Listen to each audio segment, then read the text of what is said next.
4. 2 Timóteo capítulo 4. Abre a tua Bíblia. Se estiver sem Bíblia, senta perto de alguém que está com Bíblia aí. Hoje eu não gostaria de pregar, eu gostaria de mostrar algo especial para você que está na palavra, algo para você aprender realmente aquilo que nós como igreja queremos viver, aquilo que nós como igreja estamos vivendo e vamos viver mais ainda. 2 Timóteo capítulo 4, versículo 7. Abre a tua Bíblia. Diz assim a palavra do Senhor. 2 Timóteo capítulo 4, versículo 7.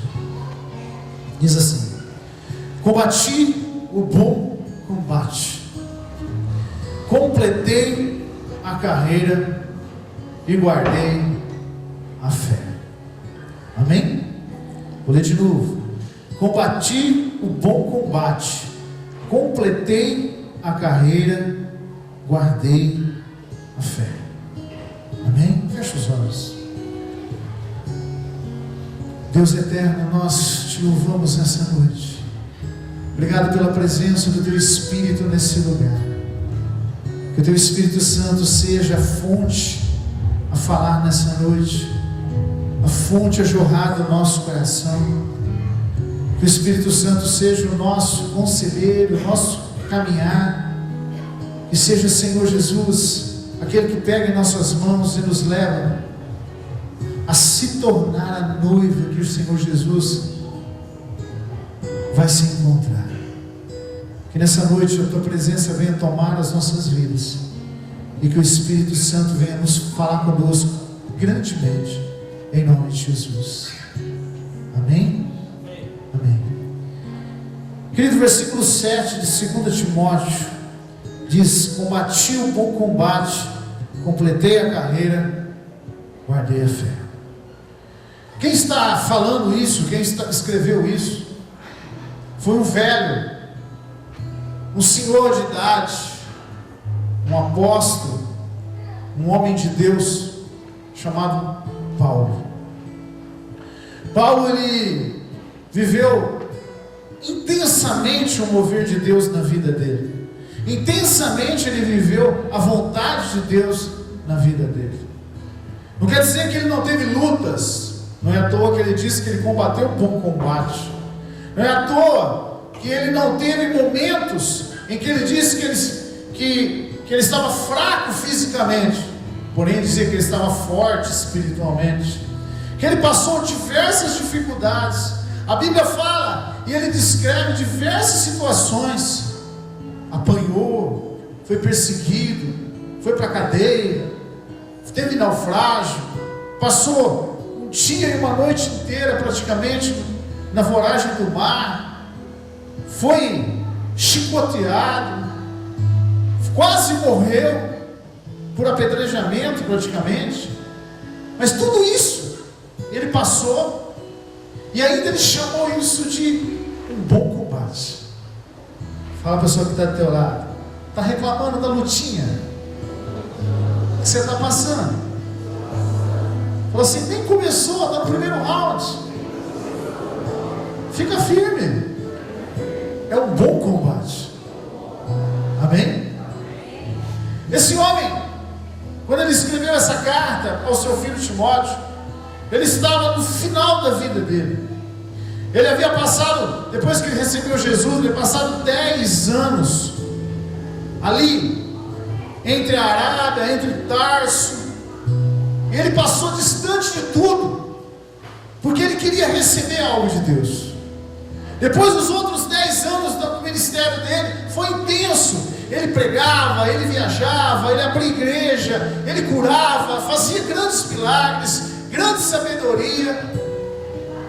E nos últimos 10 anos da vida dele, ele passou em prisão, porque foi tão intenso o ministério, que naquela época os romanos que tomavam conta prenderam Paulo, e ele passou praticamente os 10 anos, últimos 10 anos numa prisão, onde ele escreveu diversas cartas para nós. Essa carta de 2 Timóteo, os estudiosos dizem que seria a última antes da morte desse apóstolo. Velhinho, já.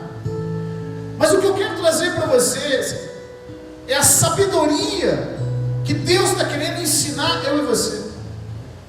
Comece a pensar num homem que viveu intensamente a sua vida e hoje cabelos brancos, naquela época de cabelos brancos, dentro de uma prisão. Ele resolve escrever a seguinte frase para o filho: combati o bom combate, completei a minha carreira, guardei a minha fé. Quando você começa a olhar para isso, eu pessoalmente começo a me perguntar: Deus, esse homem encontrou algo que realmente fortaleceu ele em tudo isso.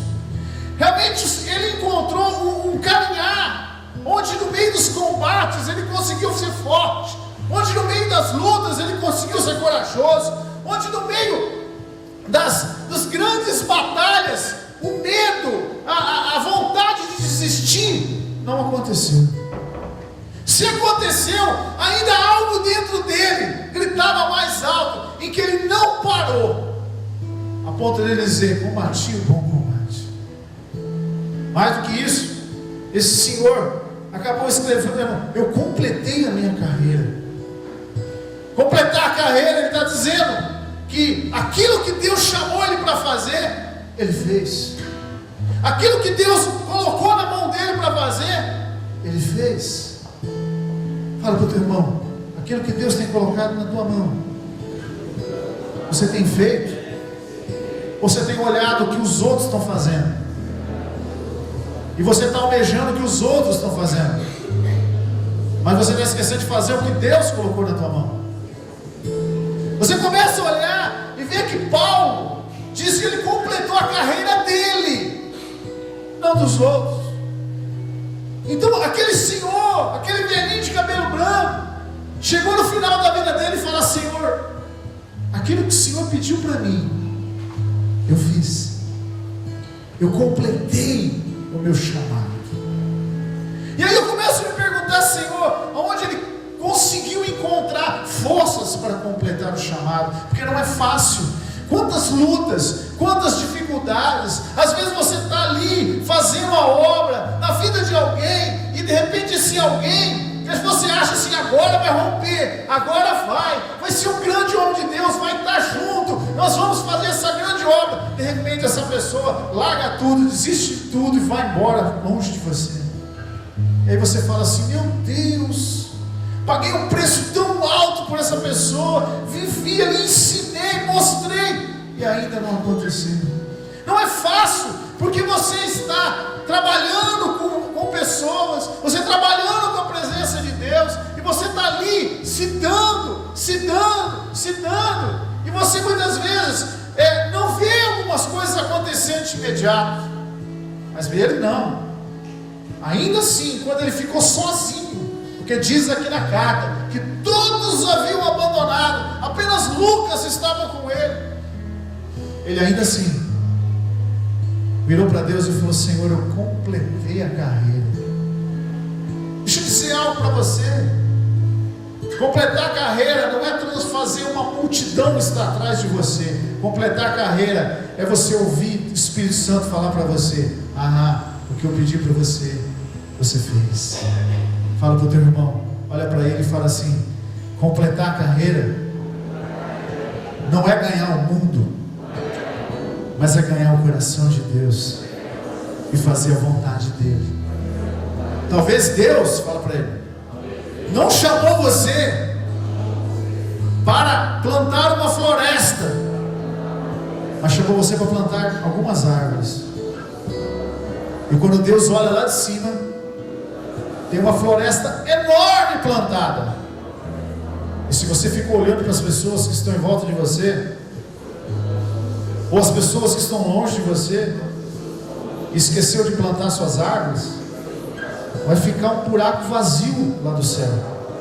E Deus vai olhar e vai falar assim: por que ele não plantou as árvores?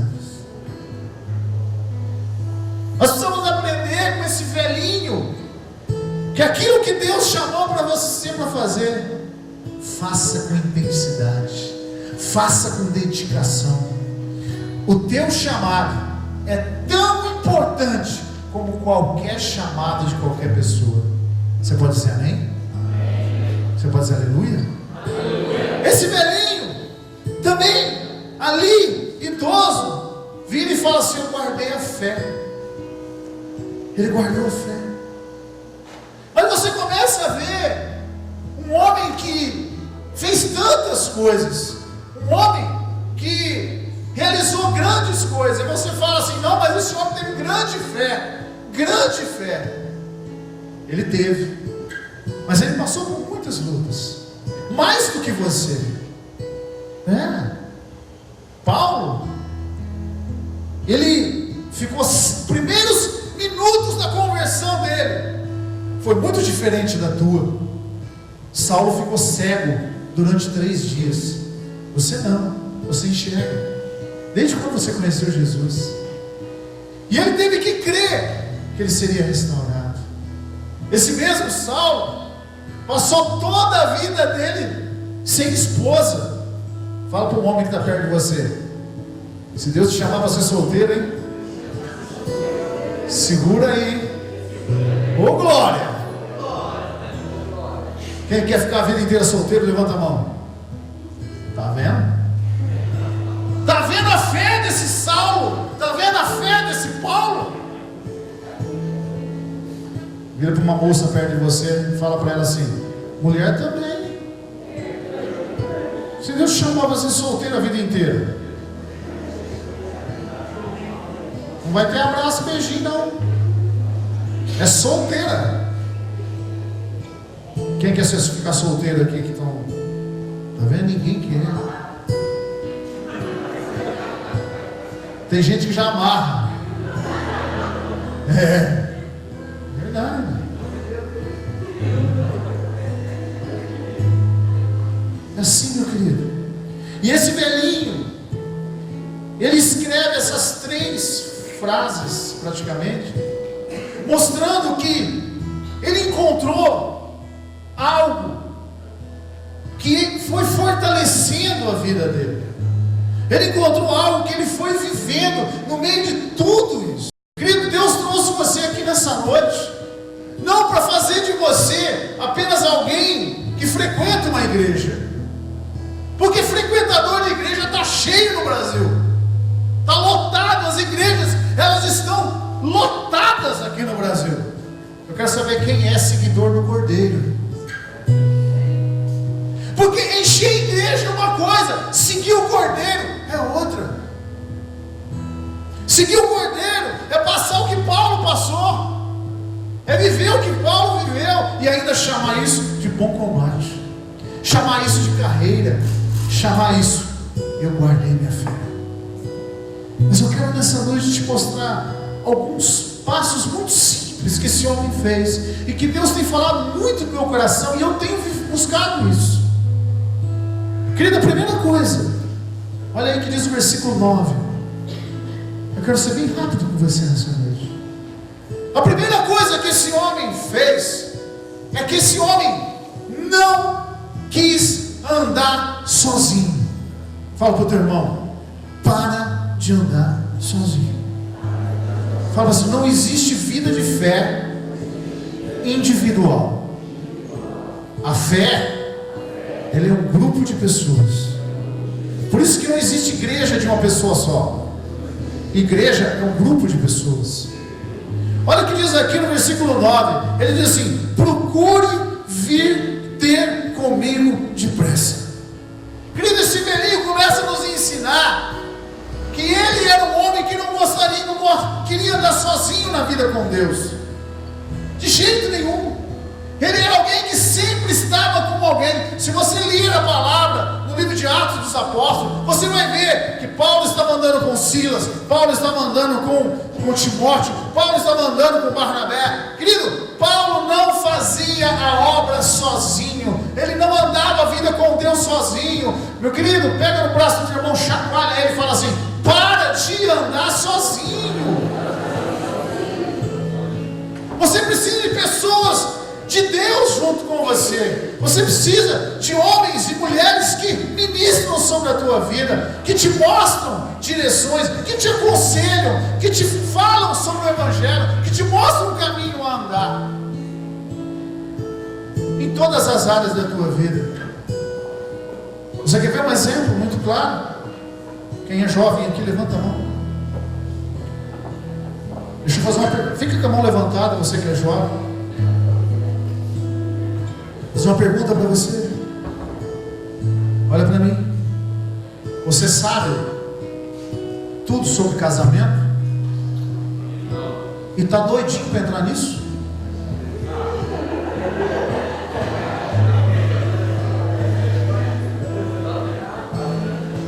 Não estou entendendo vocês.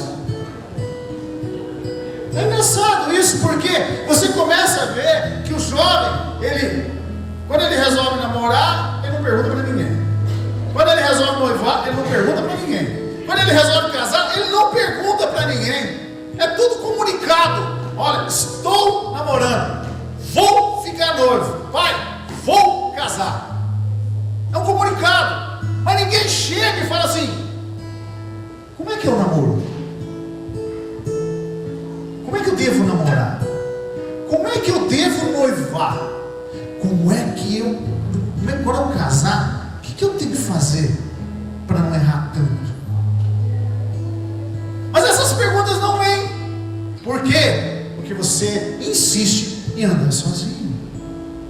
Você entra na igreja e fala assim: eu quero ser levita. Mas ninguém pergunta: como é que deve ser um levita? Eu quero ser um obreiro. Ninguém pergunta como deve ser um obreiro. Eu quero ser um pastor. Ninguém pergunta. A gente só acha que o pastor anda assim, ó. Glória a Deus. Vai ter muito para cortar nessa pregação. Viu, Ricardo? Hoje mesmo eu estava no churrasco, teve um irmãozinho que virou para mim e falou assim, né?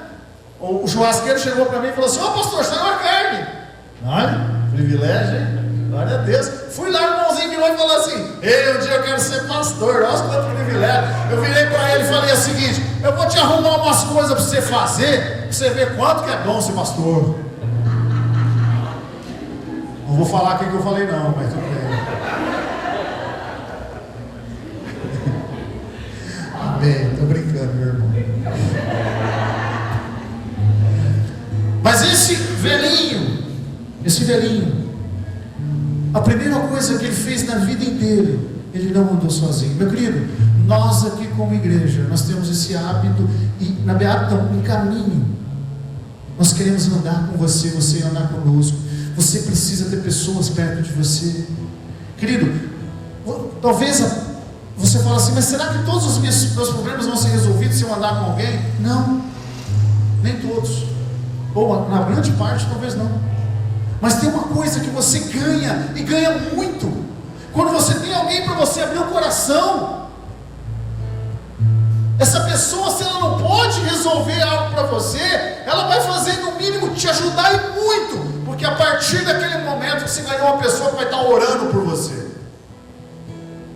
E a Bíblia fala: quando dois concordarem sobre algo na terra, será concordado no céu. Então, o processo de andar sozinho é contra princípios de Deus. Então aprenda, a primeira coisa que esse velhinho está nos ensinando: andar com Deus é você andar com pessoas de Deus. Você não andar sozinho, você ter pessoas que cobrem a tua vida, você ter pessoas que te aconselham, você ter pessoas que você possa andar junto. Fala a pessoa que está ao teu lado: não ande sozinho mais. A partir de hoje, decida mudar a tua vida com Deus. Amém? Querida, a segunda coisa é que você precisa aprender. Olha para mim, você precisa aprender. A maioria das pessoas, elas vão para a igreja e se tornam frequentadores das igrejas, né? Mas aqui nós temos ensinado essa igreja a mudar. Nós não queremos apenas frequentadores, nós queremos que os frequentadores se tornem filhos. Sabe por quê, meu irmão? Porque um filho não abandona a casa do pai. O filho, ainda que ele for para outro lugar distante, ele sempre vai ter contato com o pai. Vai ter sempre contato com aqueles que estão próximos dele, que viveram, que pagaram o preço, que cuidaram deles. Olha só o que diz aqui no versículo 11. Diz assim, ó: somente Lucas está comigo. Cara, olha, eu não sei, mas quando chegar no céu, eu quero conhecer esse tal de Lucas aqui. Eu vou chegar perto dele e falar assim: cara, você me inspirou. Você é o cara. Aí você vai falar assim: por que, pastor? Pelo seguinte: imagine um velho dentro da cadeia e um jovem, praticamente, todos os dias sentadinho do lado de fora, horas e horas, ajudando ele, vendo o que ele precisar, orando ali junto com ele nas orações, ouvindo ele, sendo companheiro dele. Querido, isso é algo inspirador, isso é algo diferente dentro do Evangelho, onde as pessoas entram na igreja, saem da igreja, vão para outro lugar, vão para outro lugar, e até hoje eu aprendi uma coisa com Deus. Não aprendi não, meu irmão, vou confessar para vocês, né? Pensa comigo, né?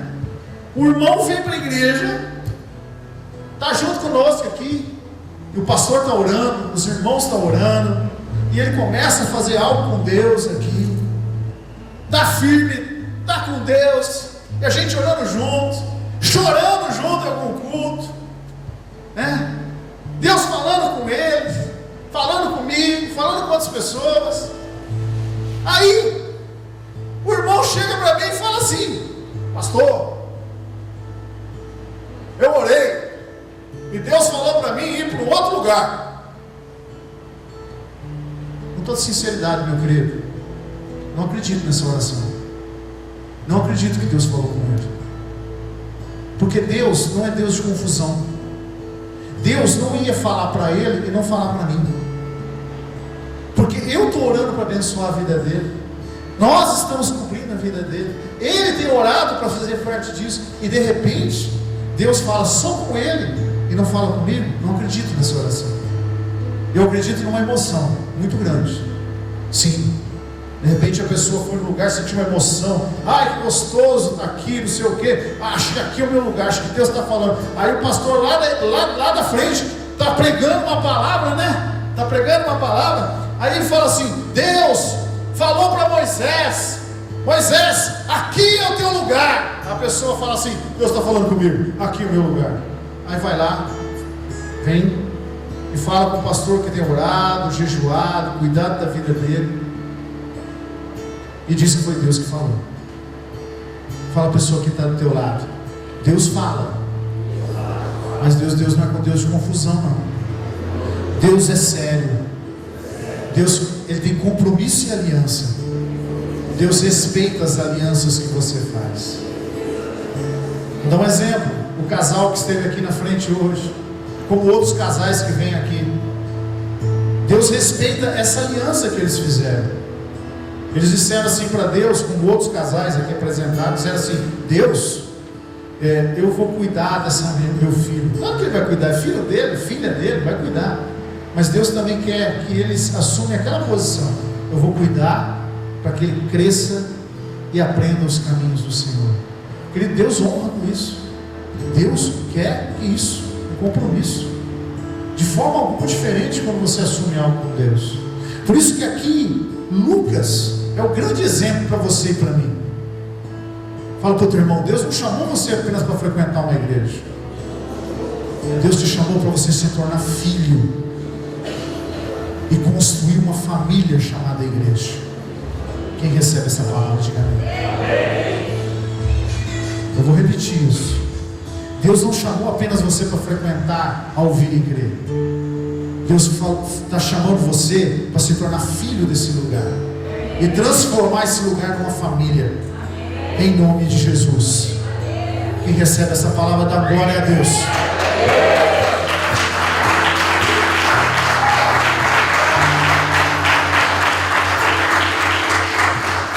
Esse velhinho continua te ensinando algo tremendo. Olha que duas coisas lindas, que mostrou como ele foi forte quando ele enfrentou na vida dele.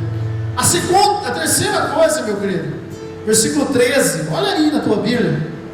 Ele é o terceiro pedido que ele faz para Timóteo.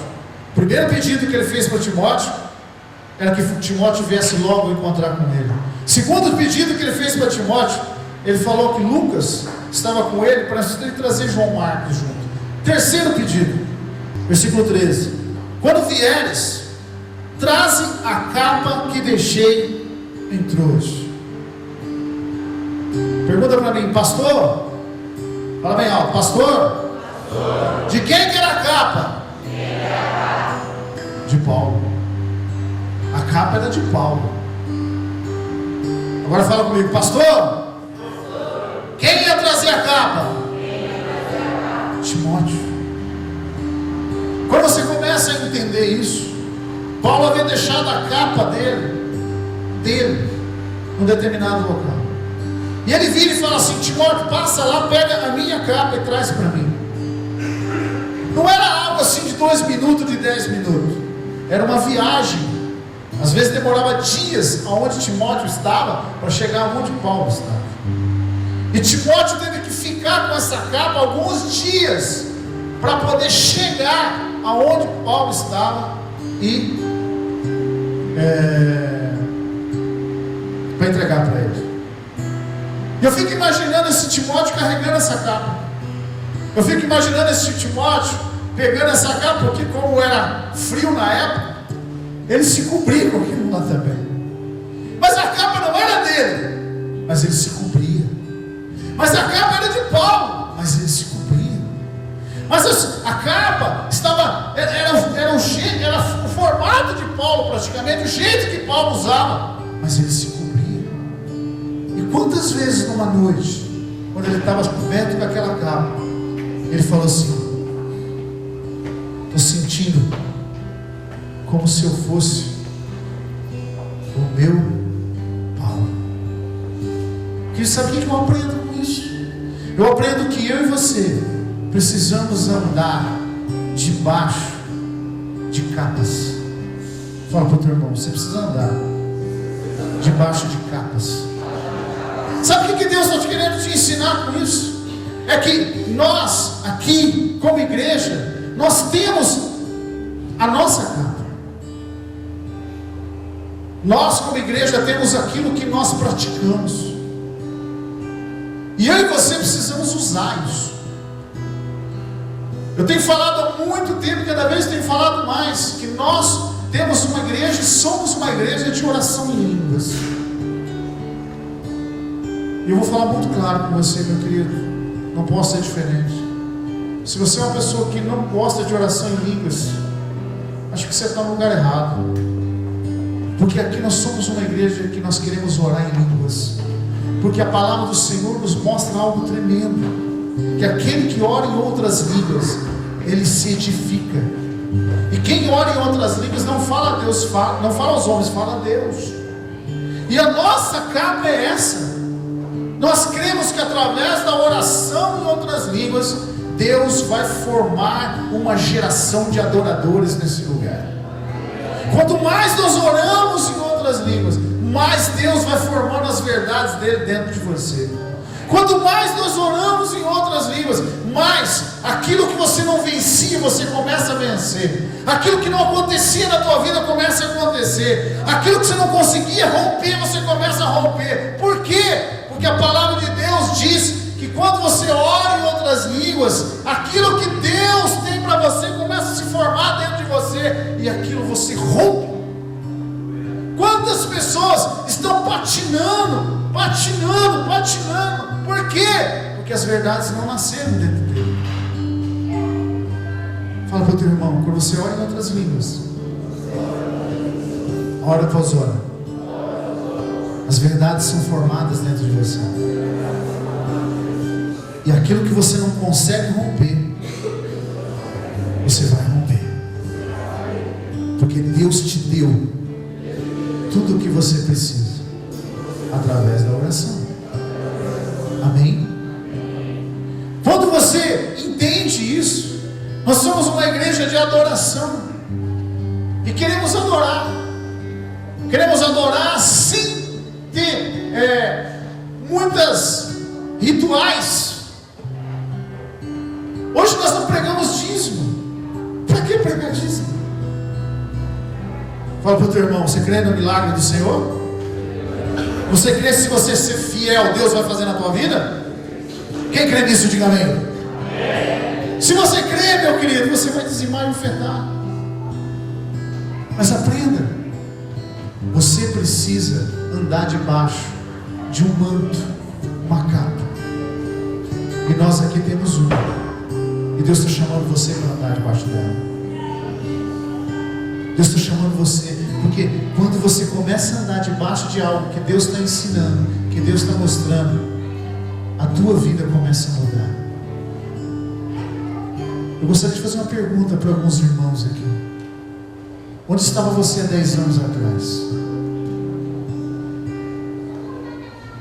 E aonde você estaria hoje se Deus não tivesse entrado na tua vida?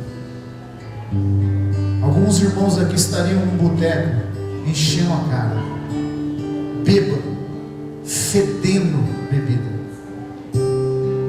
Talvez ia chegar em casa e brigar com a esposa, brigar com os filhos, chutar o cachorro, ia deitar na cama, fedido, e a esposa tem que deitar do lado, e ele ia roncar a noite inteira com aquele bafo de cachaça. E eu estou falando de pessoas que estão aqui dentro, tá? Que talvez estaria assim. Outros talvez estariam drogados. Outros talvez estaria aonde você queria imaginar. Meninas aqui talvez estaria grávida já, sendo mãe.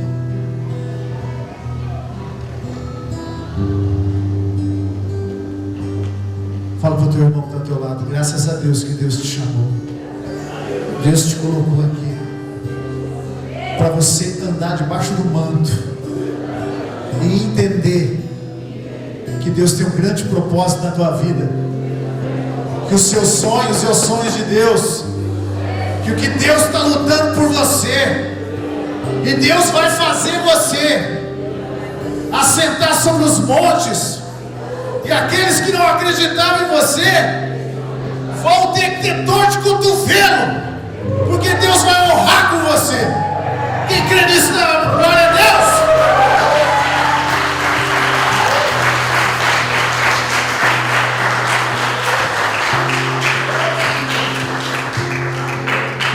Mas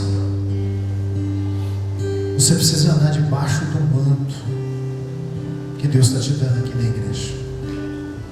Quem entende disso que eu estou falando, diga amém. Última coisa, versículo 13 ainda. Ele diz assim: quando vieres, traze a capa que deixei em Trode, em casa de Carpo, bem como os livros e especialmente os pergaminhos. Olha para mim. Esse é o maior exemplo desse velhinho. O que Paulo mais que precisava saber da palavra de Deus? O que Paulo, que já tinha escrito praticamente metade do Novo Testamento, precisava da palavra de Deus? Eu acredito de todo o coração, baseado em tudo que os estudiosos falam, que esse pergaminho que eles estão falando aqui provavelmente é o Evangelho de Marcos ou de Mateus, que eram os que foram escritos bem antes das cartas de Paulo, e eram os evangelhos que corriam entre as cópias que corriam entre os discípulos. Talvez Paulo estava falando do Evangelho de Marcos. Agora pensa comigo, você tem toda a Bíblia na mão, todo o Novo Testamento você tem hoje na tua mão. Talvez o velhinho Paulo só tinha o Evangelho de Marcos e as cartas que ele escreveu. Mas esse homem, depois de tudo que ele viveu, toda a revelação que ele teve, ainda ele chega no finalzinho da vida dele e faz um pedido: traz os pergaminhos para mim. O maior exemplo que ele está dando para nós é o amor que ele tinha pela palavra de Deus. Um homem que estava preso, um homem que ia morrer, mas ele tinha um prazer de ler a palavra, ele tinha o prazer de meditar na palavra todo dia. de ler lá o Evangelho de Marcos, de Mateus, dele ouvir aquelas palavras de Jesus. Ele viu Jesus pessoalmente, ele ouviu Jesus pessoalmente. Ele foi arrebatado aos terceiros céus. Ele disse que ele viu coisas que não podia falar. Pensa, Paulo viu coisas que não está escrito nem na palavra, porque ele disse que não deveria falar. Foi para ele. Deus levou ele para mexer com ele, para mexer, transformar aquele homem. E ainda assim, ele era apaixonado por essa palavra. Quarta coisa que eu aprendo, que esse homem viveu intensamente, é o amor pela palavra de Deus na vida dele, todo dia. Você toma café da manhã, meu irmão? Para quê? Você almoça? Para quê? Tem gente que almoça 2 vezes ainda. Para quê? Por que quando dá meio-dia você fica assim, ai, nossa, preciso almoçar, preciso jantar, que fome?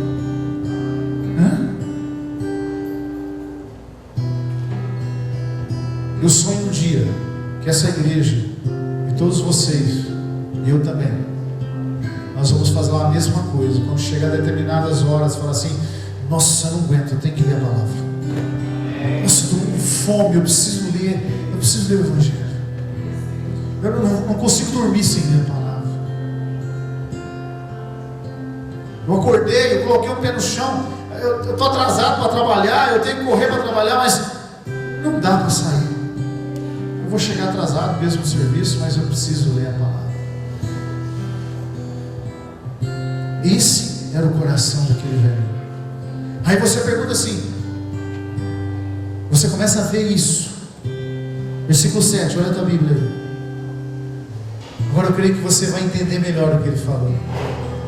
Combati o bom combate, completei a carreira, guardei a fé. Por quê? Porque eu não quis andar sozinho, porque eu quis me tornar filho, porque eu quis andar debaixo de um manto ministerial, porque eu não larguei a palavra de Deus. Querido, quando essas coisas começam a ser cotidiano da tua vida, quando essas coisas começam a fazer parte da tua vida, meu querido, o combate do teu casamento se torna mais fácil, o combate da tua vida financeira se torna mais fácil, o combate daquela situação se torna fácil. Não estou dizendo, meu querido, olha para mim, que você vai ter, as tuas lutas vão diminuir. Não, as tuas lutas vão continuar, mas você vai chamar elas de boas lutas. Nossa, hoje é segunda-feira brava. Nunca mais você vai falar isso. Você vai falar, hoje é uma segunda-feira cheia da glória de Deus. Aí você fala, você acordou agora, como é que você sabe o que vai acontecer? Não interessa o que vai acontecer, porque tudo o que acontecer contribui para o bem daqueles que amam a Deus. Que nem eu aprendi, né? A gente lê a Bíblia e às vezes não percebe. Foi que nem o pastor Eric falou. A gente lê um versículo lá, João 10:10. O diabo vem para roubar, matar e destruir, mas eu vim para que vocês tenham vida e vida em abundância. Mas presta atenção no que você está lendo. O diabo vem, está no futuro. Ele vem, é lá na frente, ele vai vir. Ele vai querer matar, roubar e destruir. Mas olha o que Jesus disse: eu vim. Vem, está no futuro. Ele vai tentar, ele vai lutar contra você, mas Jesus já veio. Eu vim para que tenham vida e tenham abundância. Quando o diabo chegar, ele já chegou.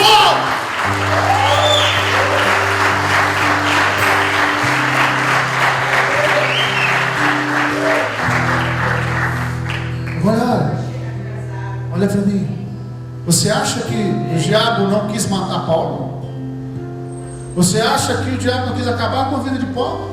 Você acha que o diabo não quis arrebentar com o ministério de Paulo? Ainda assim, no meio de tanta luta e lutas infernais, o velhinho ainda fala: combati o bom combate. completei a minha carreira, guardei minha fé. Ele tentou, mas aquele que veio primeiro guardou ele.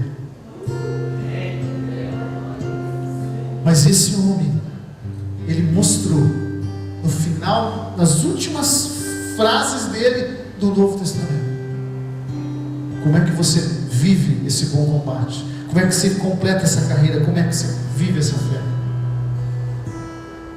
Decida a partir de hoje não andar sozinho na tua vida com Deus. Decida a partir de hoje não ser apenas uma ovelha, apenas um frequentador de igreja. Se torna filho. Se torna filho, constrói família de Deus na tua vida. Decida hoje, meu querido, andar debaixo de um manto, debaixo de uma cobertura espiritual para você. Aprenda dela e decida viver apaixonado por essa palavra. Amém? Aleluia. Fique em pé.